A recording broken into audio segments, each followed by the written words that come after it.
doesn't have to wait until we run out of life. In fact, being able to vividly imagine our last hours on our deathbed creates a paradoxical sensation, the feeling of being born all over again. And that's the first step to self-motivation. Number 17. Be lazy to begin with. Henry Ford used to point out to his colleagues that there wasn't any job that couldn't be handled if they were willing to break it down into small pieces. And when you've broken a job down, remember to allow yourself some laziness in beginning. Because it isn't important how fast you're doing. What's important is that you are doing it. The irony is, the slower you start something, the faster you'll be finished. When you first think about doing something hard and overwhelming, you're most aware of how you don't want to do it at all. In other words, the mental picture you have of the activity, doing it fast and furiously, is not a happy picture. So you think of ways to avoid doing the job altogether. Thinking about starting slowly is easy, and doing it slowly allows you to actually start doing it. Therefore, it gets finished. Number 18. Leave your friends. Politely walk away from so-called friends who don't support your goals. When you're in a conversation with a pessimist, possibilities seem to have a way of disappearing, and a narrow sense of cynicism settles in. President Calvin Coolidge once said, "Cynics do not create." Everyone knows that enthusiasm for life is contagious, and being in a conversation with an optimist opens us up to see more and more of life's possibilities. Number 19. Plan your game. Design your own life's game plan. Let the game respond to you rather than the other way around. Got an evil shield here. Be like Bill Walsh, the former head coach of the San Francisco 49ers. Everybody thought he was a kind of eccentric because of how extensively he planned his plays in advance of each game. Most coaches would wait to see how the game unfolded, then respond with plays that seemed appropriate. Not Bill Walsh. Walsh would pace the sidelines with a big sheet of plays that his team was going to run no matter what. He wanted the game to respond to him. Walsh won a lot of Super Bowls with his so-called eccentric proactive approach. But all he did was to act on the crucial difference between creating and responding. Number 20. Find your inner Einstein. The next time you see a picture of Albert Einstein, realize that that's actually you. Every human has the capacity for genius. To experience Einstein's creative level of thinking, all you have to do is commit to using your imagination.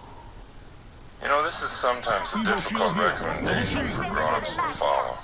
Grown-ups have become accustomed to using their imaginations for only one thing: worrying.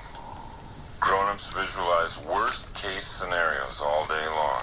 All their energy for visualization is channeled into colorful pictures of what could go wrong. Worry is a misuse of the imagination.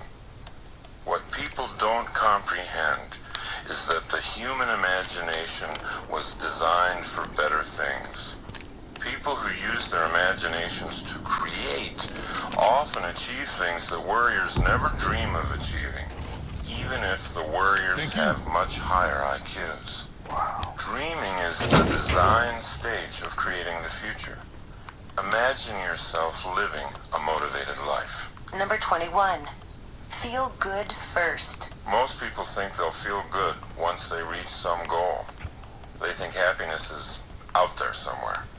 The problem with putting off feeling good about yourself until you hit a certain goal is that it might never happen. By linking happiness to something you don't have yet, you're denying your power to create it for yourself in the moment. Your happiness is your birthright. It shouldn't depend on your achieving something.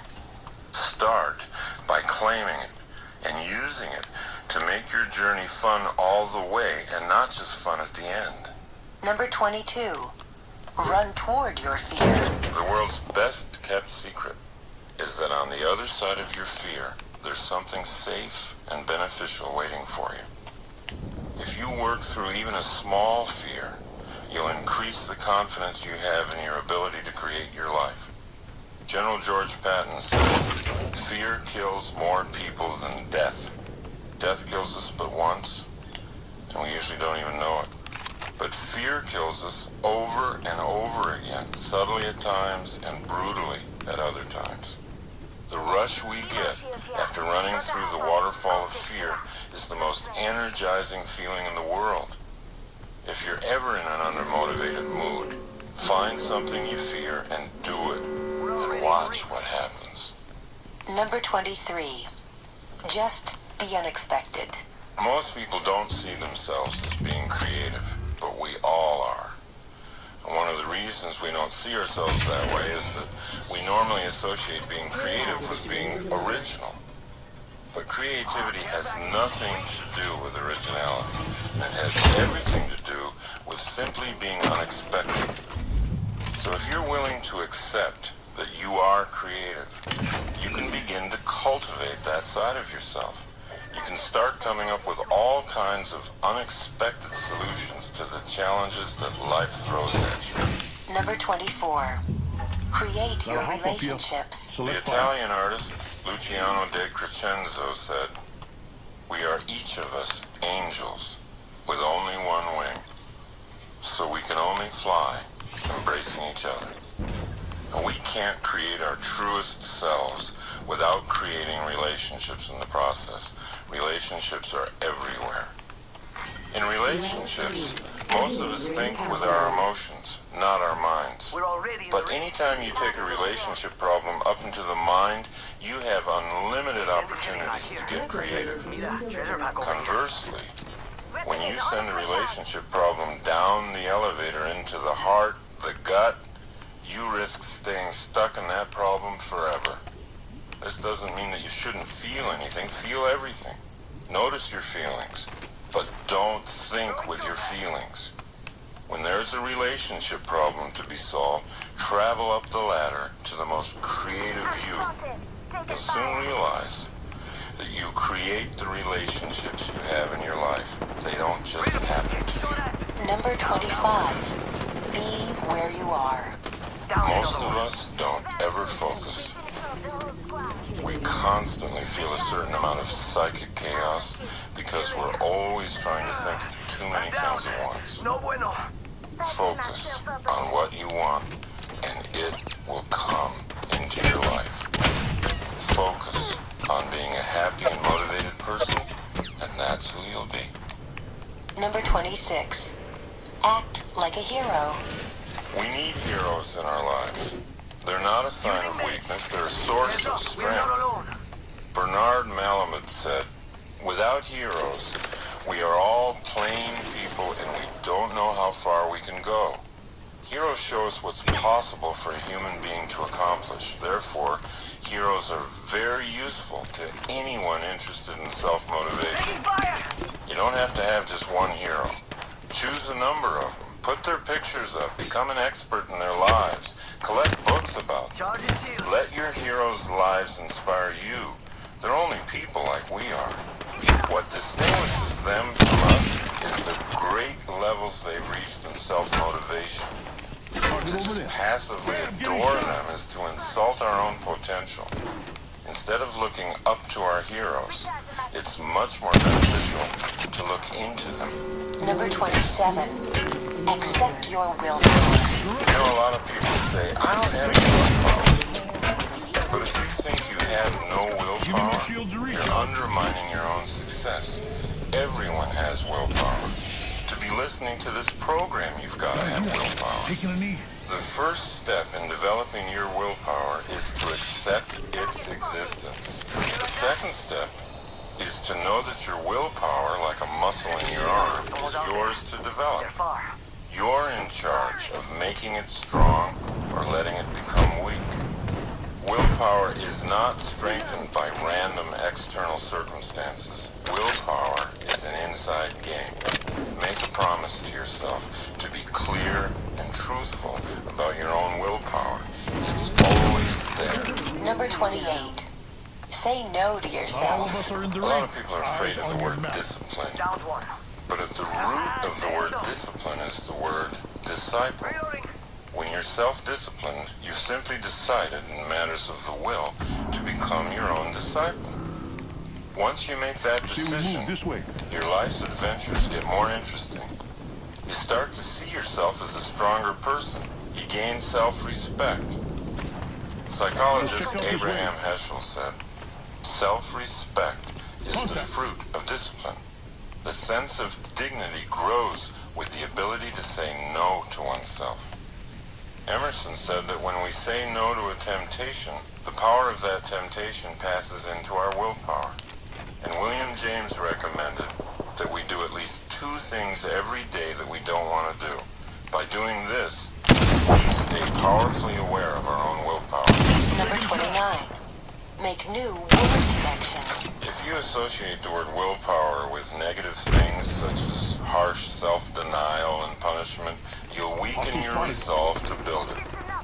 Now, to increase your resolve, it's really useful to think of new word connections. Champion For out. example, to weightlifters, failure is success.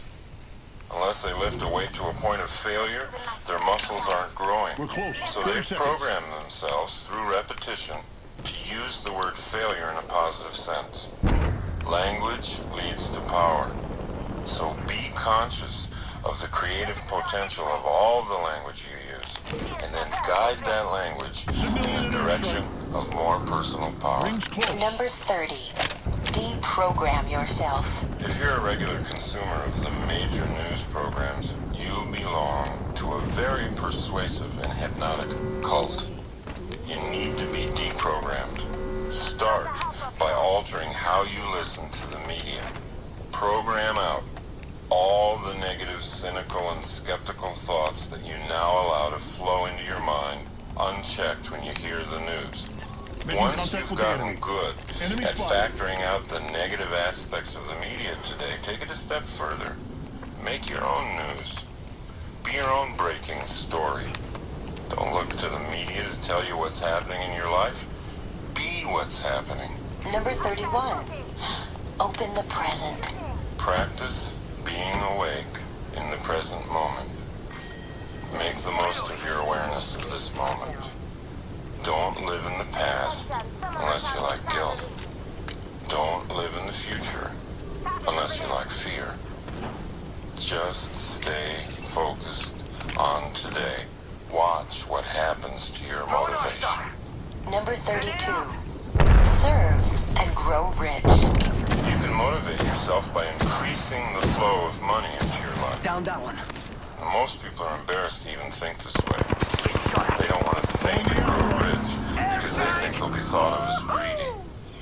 Or maybe they still believe in the thoroughly discredited Marxist economic superstition that to make money, you have to take it away from somebody else. We got an airstrike. Or else they don't want to come across as being obsessed with money. But you know who's really obsessed with money? People who think they don't have enough. They obsess about money all day long. It's in their family discussions. It's in their minds at night. It becomes a destructive part of their relationships during the day. One more squad left. George Bernard Shaw said, "Our first duty in life is not to be poor. The road to not being poor always travels through your professional relationships. The more you serve those relationships, the more productive you'll become, and the more money you'll make. Allow yourself to link financial well-being with an increased capacity for compassion for others.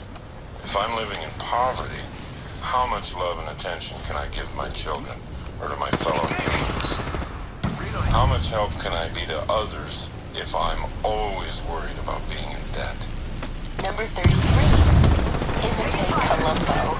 Professional life, whatever it is, always with someone. Think of yourself as a bumbling but friendly private detective like Columbo was. Ask questions.